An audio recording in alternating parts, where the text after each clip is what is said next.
নমস্কার বন্ধুরা, মাই ভিলফুড ব্লগে তোমাদের আবার জানাই অনেক অনেক স্বাগত। আজকে আবার একটা নতুন রেসিপি নিয়ে তোমাদের সামনে হাজির হয়ে গেছি।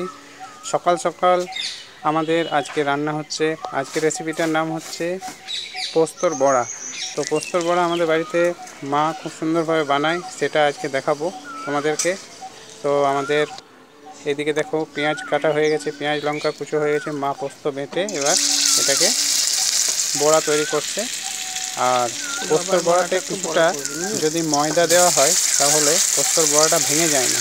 এইটা একটা আপনাদের কাছে আমি একটা টিপস দিচ্ছি যে যখনই পোস্তর বড়া বানাবেন তখন তার মধ্যে কিছুটা ময়দা দেবেন। তাহলে কি হবে, ময়দা না থাকলে আটা দিলেও হবে। তাহলে পোস্তর বড়াটা কি হবে না, ভালো জমাট হয় আর খেতেও খুব ভালো লাগে, মুচমুচে হয়।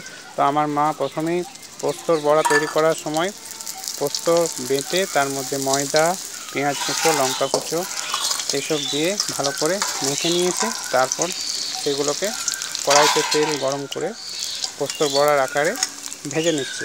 দেখতে পাচ্ছ কি সুন্দরভাবে মা সেগুলোকে এক এক করে 4টে বড়া কড়াইয়ের মধ্যে দিয়েছে।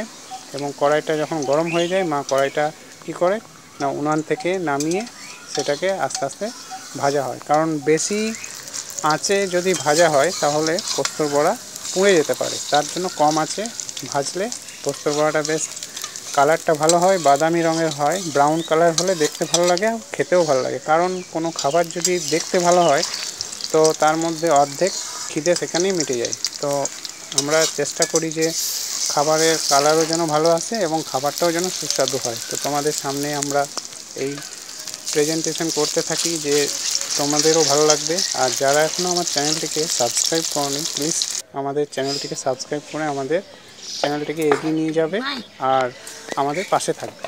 তো আমাদের পোস্তর বড়া রেডি হয়ে গেছে, দেখতে পাচ্ছ কি সুন্দর কালার চলে এসেছে। যদি ভিডিওটা ভালো লেগে থাকে আমাদের চ্যানেলটিকে সাবস্ক্রাইব করে আমাদের পাশে থাকবেন। ধন্যবাদ।